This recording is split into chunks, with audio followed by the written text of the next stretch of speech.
어떤 진심박진호. 아줌마 알아보겠니? 로 시작하는 말씨가 이렇게 부드러울 줄은 몰랐다.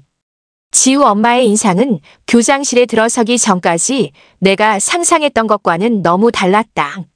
내 왼팔을 잡은 손에 새기며 눈썹을 한껏 오므리고 지은 표정까지 행동 하나하나에 상냥함이 배어 있었다.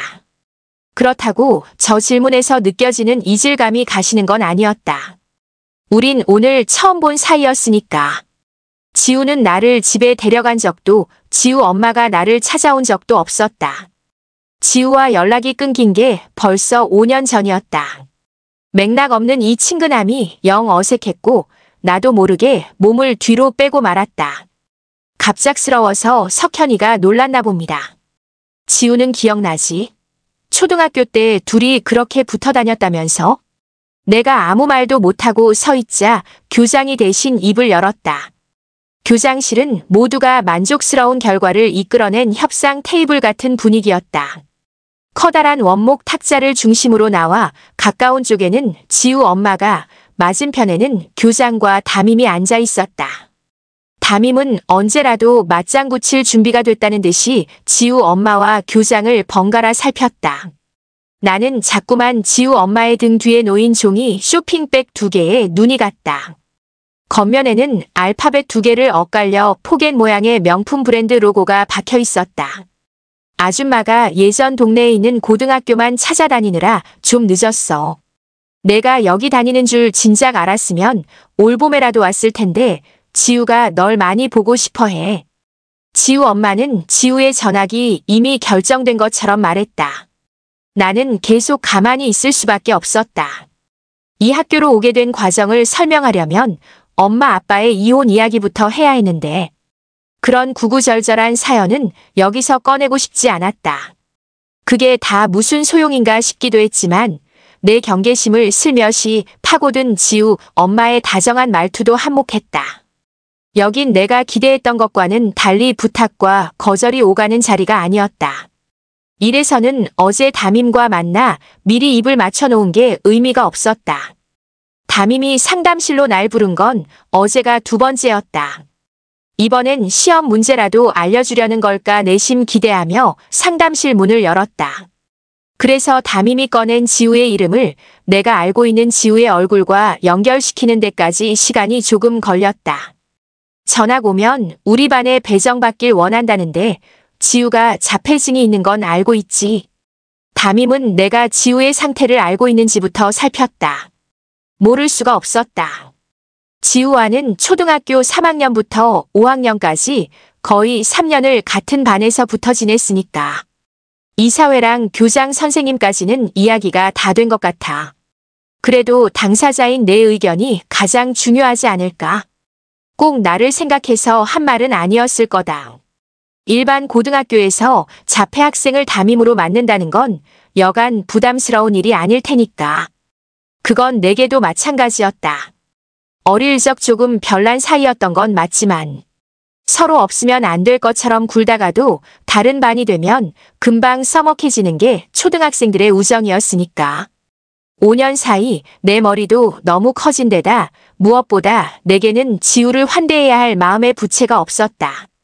어쨌든 이사회 이야기까지 나온 걸 보면 담임이 어찌할 수 있는 단계는 아닌 게 분명했다. 오늘 일은 비밀로 하고 선생님 말 이해하지? 담임은 이번에도 입단속을 잊지 않았다. 내가 같은 편임을 확인한 후엔 우리가 함께 취해야 할 태도를 공유했다. 대단한 계획은 아니었다. 지우 엄마가 다시 학교를 방문하기로 한 오늘 담임이 교장실로 나를 부르면 지우 엄마와 교장 앞에서 내 의견을 말하기만 하면 됐다.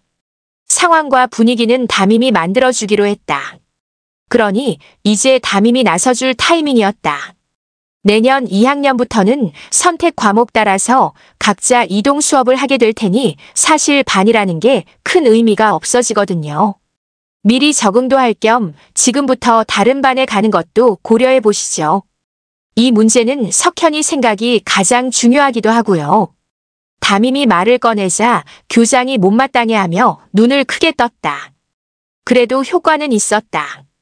지우 엄마는 진짜 협상 상대가 누구인지 이제야 깨달았다는 듯 아아 하며 내게 얼굴을 돌렸다. 판은 다 깔렸고 나는 애둘러 거절 의사만 표하면 됐다. 그런데 준비한 말보다는 다른 질문들이 계속 입에 맴돌았다.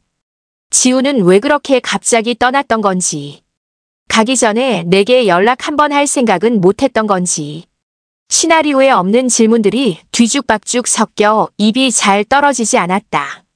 담임도 지우 엄마도 서로가 기대한 대답이 선뜻 나오지 않자 당황한 얼굴이었다. 때마침 5교시 수업을 알리는 종소리가 울렸다. 석현이는 먼저 보낼까요?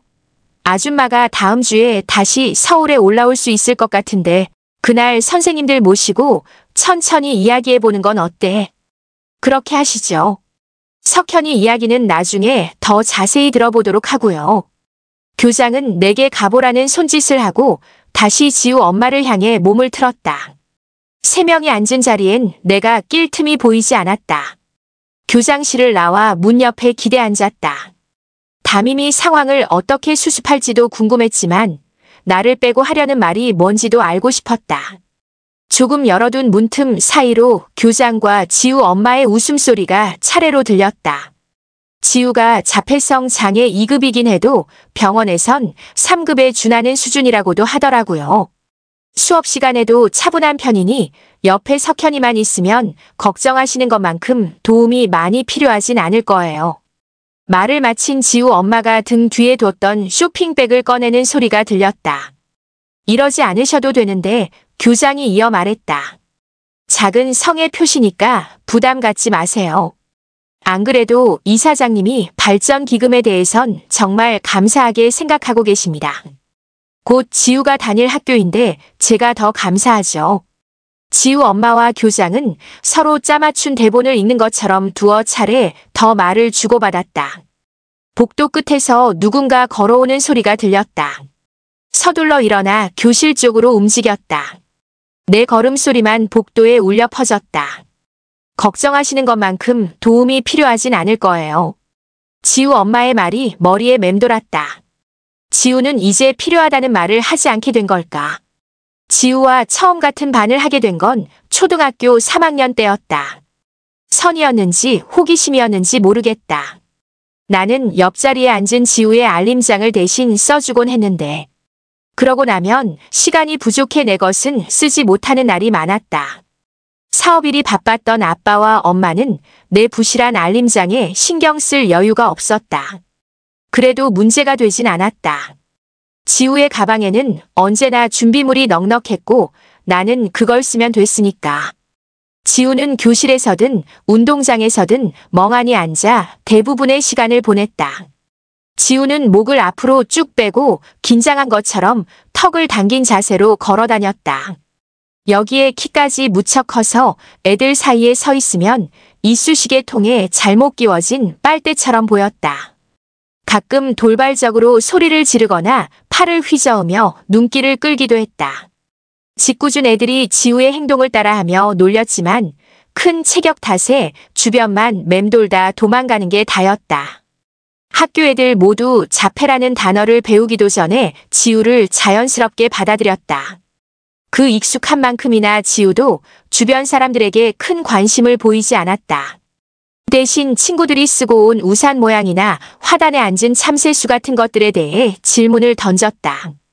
질문은 일방적이었고 여기에 응해주는 건 나밖에 없었다. 나는 눈을 마주치지 않는 지우를 따라 책상이나 운동장 바닥, 그것도 아니면 허공 어딘가를 보며 대화했다.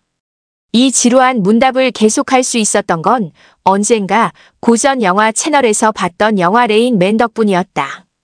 자폐증이 있는 형의 천재적인 기억력을 이용해 도박을 하려던 주인공이 점차 마음을 열고 형제애를 깨닫게 된다는 줄거리처럼 나도 지우의 숨겨진 능력을 발견해 남다른 우정을 맺고 싶었다. 지우가 암사는커녕 세 자릿수 덧셈도 힘들어한다는 걸 알면서도 나는 헬렌 켈러와 설리번 선생의 환상을 포기하지 못했다. 우리가 같은 반을 했던 3학년부터 5학년까지 담임을 맡은 선생님들은 우리를 짝으로 묶어두면 편해진다는 사실을 금방 깨달았다. 지우에겐 규칙들이 많았다. 줄을 설 땐 무조건 맨 끝줄에 서야 한다든가. 자기도 모르게 큰 소리를 낸 뒤엔 집게 손가락을 입술에 갖다 대며 쉿하고 바닥을 내려본다든가 하는. 특히 무언가 원하는 게 생기면 말끝에 필요해를 붙였다. 그러곤 몸을 숙여 상대를 크게 안은 후 턱으로 날개뼈 근처를 지그시 눌렀다. 이 부자연스러운 행동들에는 누군가 반복해서 가르친 흔적이 묻어 있었다. 남에게 피해를 주지 말아야 하며 아쉬운 일이 생겼을 땐 적절히 인사를 전해야 한다는 약속. 그 연습된 태도에선 묘한 거리감이 느껴졌다. 그 거리감은 수업을 마치고 학교를 나설 때 더 또렷해졌다. 지우가 살던 아파트 단지는 학교 바로 근처에 있었고 우리는 항상 지우네 아파트 단지 입구 앞에서 헤어졌다. 지우와 같이 아파트 동앞까지 따라가려 하면 지우는 내 앞을 단호하게 막아섰다. 엄마가 혼자서 할 수 있어야 한댔어. 집에 갈 때만 그런 게 아니었다. 방학 기간에도 연락 한 번 없이 혼자 지내다 오는 게 지우의 또 다른 암묵적 규칙이었다. 5학년 여름방학이 시작되기 전까지 이어진 우리의 관계는 학교 울타리 안에서만 끈끈했다. 그래서였을까? 방학을 마치고 돌아온 교실에서 지우의 빈자리를 처음 확인했을 때도 나는 크게 실망하지 않았다. 내가 닿지 못하는 지우만의 영역이 있을 거라 짐작하면서. 지우의 갑작스러운 전학 이후 학교에 있는 그 누구도 지우의 행방을 묻거나 알려주지 않았다. 생각보다 나는 지우에 대해 아는 게 많지 않았다. 보충 수업 시작 전까지 눈을 붙이려고 책상에 엎드렸지만 잠이 오지 않았다. 석식으로 먹은 돈가스가 얹혔는지 속이 더부룩했다. 저녁 시간 식당은 한산한 편이어서 오늘처럼 메뉴가 괜찮은 날엔 아주머니들이 돌아다니면서 반찬을 더 나눠주곤 했다. 7교시 이후에도 학교에 남아 석식을 먹는 건 보통 두 부류였다. 보충 수업까지 듣고 저녁 늦게 학원에 가려는 애들과 학원을 가지 않는 애들. 학원을 가지 않는 애들 중에서도 자의로 가지 않는 쪽과 나처럼 가지 못하는 쪽으로. 한 번 더 나눌 수 있지만 후자는 어차피 몇 명 없었다. 그 몇 명이 누군지는 뒤통수만 봐도 알 수 있었다. 잔뜩 졸아든 어깨 뒤로 풍기는 가난의 냄새. 나는 그 무리와 웬만하면 떨어져 앉았다. 굳이 저 처량함에 섞이고 싶지 않았다. 달리 생각해보면 가난도 충분히 써먹을 때가 있었다. 학교에서는 우리 같은 애들을 위해 석식비 지원에 보충 수업료와 자율학습실 이용료까지 면제해줬다. 정부에서 운영하는 한부모 가족 지원도 알아봤지만 빡빡한 인정 기준에 비해 쓸만한 혜택은 별로 없어 신청하지 않았다. 지금 상황에선 학교 프로그램만 이용해도 두 끼 식사와 공부 환경까지 제공되니 나쁘지 않은 장사였다. 그럴듯한 지원을 받으려면 찢어지게 가난해야 했고 우리의 가난은 거기에 비비기에 좀 어정쩡했다. 종례 시간 때 담임의 행동이 자꾸만 신경 쓰였다. 담임은 종례를 마치자마자 눈 한 번 마주치지 않고 교실을 빠져나갔다. 교장실에서의 일이 어떻게 흘러갔는지 대충 짐작이 갔다. 나는 약속했던 말을 하지 못했으니 엄밀히 따지면 내 탓이 컸고 발전기금 이야기가 나온 이상 담임이 할 수 있는 건 없었을 거다. 그렇다 해도 하루 만에 태도를 바꾸는 담임을 보니 좀 씁쓸한 기분이 들었다. 지우와 다시 학교 생활을 하게 되는 걸까? 내 상황 때문이든 뒤늦게 찾아온 서운함 때문이든 지우와의 재회가 부담되는 건 변하지 않았다. 지우 엄마가 다시 찾아오기로 한 다음 주까지 시간은 있었다. 교장과 담임의 비위를 맞추면서도 내가 원하는 것을 얻어내려면 조금 더 신중할 필요가 있었다. 아까 전 지우 엄마의 표정을 떠올리면 선뜻 결정을 내리기 어려웠다. 얹힌 돈가스가 되올라왔는지 가슴 언저리가 답답했다. 다들 그만 자고 수업하자. 언제 들어왔는지 수학이 애들을 깨웠다. 오늘도 수학은 교실을 돌며 잠이 덜 깬 애들 목덜미를 움켜잡았다. 나도 예외는 아니었다. 굳은 살 박인 손바닥의 느낌이 별로였지만 싫은 티는 내지 않았다. 수학은 요즘 내가 가장 공을 들이고 있는 상대였다. 이제 막 30을 넘긴 젊은 나이임에도 학생들에게 그다지 살가운 편이 아니었다. 교사로서 어떤 신념이 있는 건지 사람이 좀 깐깐하고 융통성이 없었다. 누구에게나 공정하기 위해 감정적인 관심을 일부러 잘라낸 느낌이랄까. 이런 점에서는 담임처럼 나이가 좀 있는 꼰대들의 마음을 사는 게 훨씬 쉬웠다. 꼰대들은 대체로 눈빛부터 달랐다. 마음이 꺾이고 생기 없이 찌든 눈. 학생들에게선 아무것도 기대하지 않겠다는 무력한 의지를 온몸으로 뿜어냈다. 그 마음의 결핍을 채울 수 있는 방법은 간단했다. 모두가 엎드려 자거나 학원 문제지를 풀고 있을 때 나 하나만큼은 수업에 집중하고 있다는 티만 내주면 꼰대들의 태도는 의심에서 호의로 금방 변했다. 쉬는 시간에 찾아가 대답하기 수월한 질문 몇 개 던지고 깨달음을 얻은 듯 한마디 외쳐주면 효과가 더 좋았다. 가끔 2단계에서도 마음을 열지 않는 경우가 있다. 그럴 땐 내 개인사를 흘려주면 게임은 끝났다.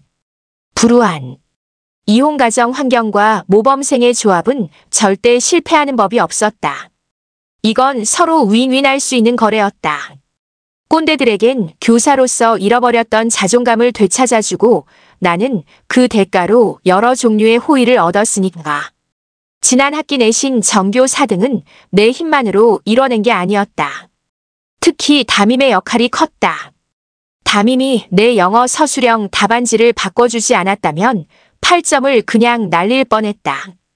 기말고사 채점 기간에 상담실로 나를 부른 담임은 이번 한 번만이라며 가볍게 나무랐다.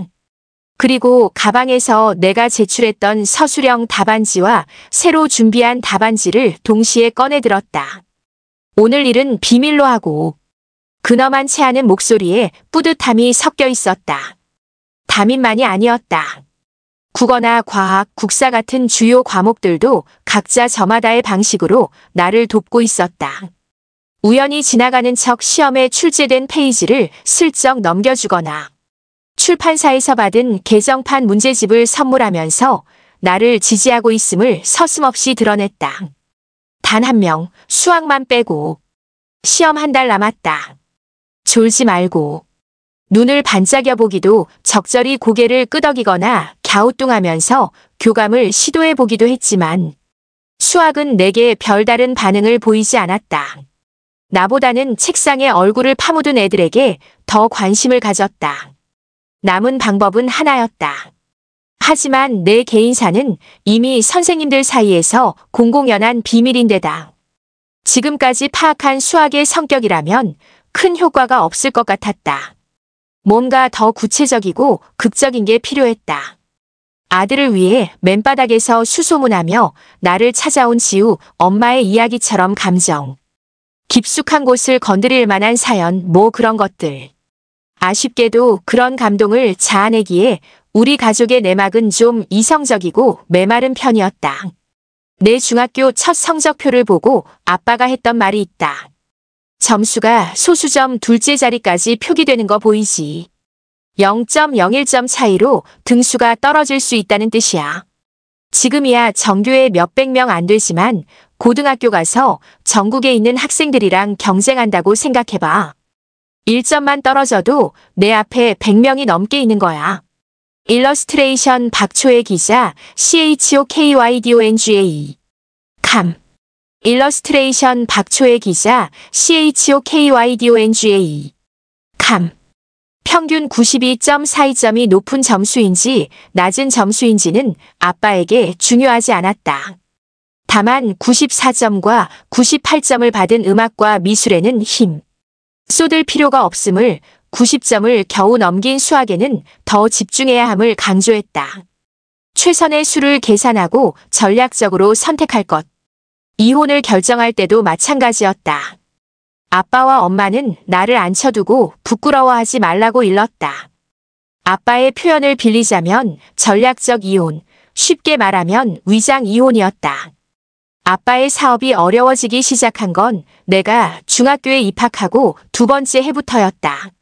함께 사업 일을 돕던 엄마는 더 이상 회사에 나가지 않았다. 아빠가 수척해질수록 엄마는 사업에 대해 아무것도 모르는 사람처럼 행동했다. 대신 두 사람은 늦은 밤마다 식탁에 마주 앉아 무언가 비밀스런 대화를 나눴다. 시간이 갈수록 집 안가구들이 하나둘 사라졌고 거실에 소파 하나만 남은 그해 겨울 엄마와 아빠는 이혼했다. 어떤 이혼은 가족을 지킬 수 있다고 했다. 가족은 물론 재산까지도. 하지만 엄마와 내가 지낼 전셋집을 찾기 위해선 자꾸만 후미지고 경사진 동네로 들어가야 했다. 방 2개짜리 낡은 전셋집 골목 앞엔 아빠를 찾는 사람들이 매일같이 서성였다. 그들이 믿든 말든 엄마는 아빠의 사업과 아무 관련 없는 순진한 가정주부여야만 했고 그러니 책임질 것도 없었다. 이 사실이 그들을 더 화나게 했지만 엄마는 표정을 지우는 법을 빠르게 익혔다.